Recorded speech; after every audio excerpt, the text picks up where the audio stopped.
This is a video for chapter 25 of Ecce Romani, looking at the concept of the partitive genitive. So the partitive genitive is going to have two elements. The first element,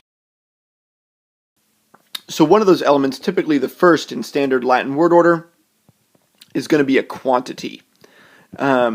So examples of quantity that we might have a number, we might have none,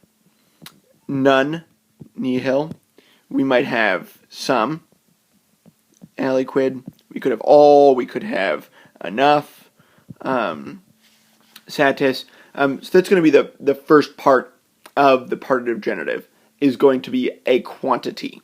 So that's a quantity which is going to be a portion of a whole thing. So our whole thing is the next part of the partitive genitive, which is our noun in the genitive.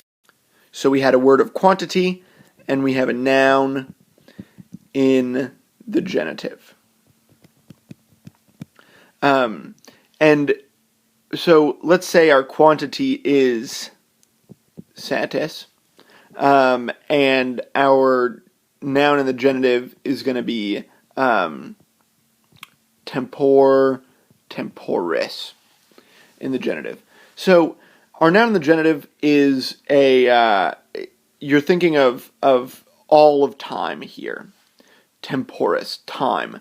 So imagine time is a big pie. That's all time.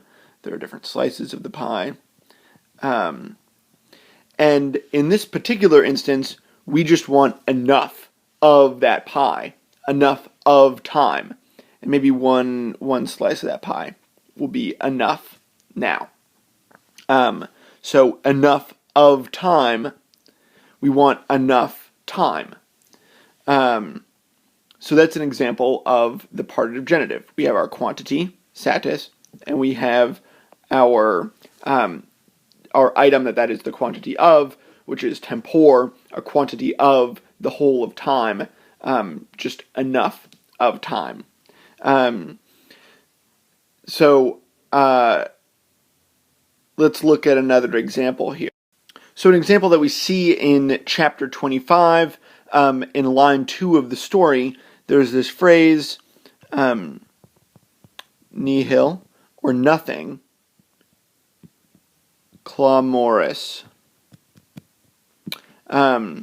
So we have this whole thing, the shouting that could be happening, the clamor and noise that could be happening, the whole thing, and we don't have any of it.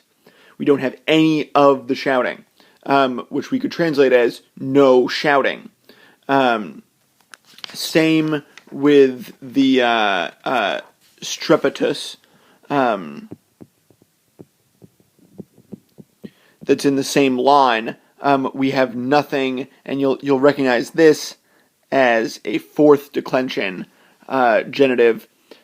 We have nothing of the noise. So there's this whole noise, there's this whole shouting, this whole pie, and we have nothing of it. So you can translate that as no shouting, no noise. So that's a real quick look at the partitive genitive. It does take some time to recognize, but once you do recognize it in a sentence, it's a fairly intuitive translation.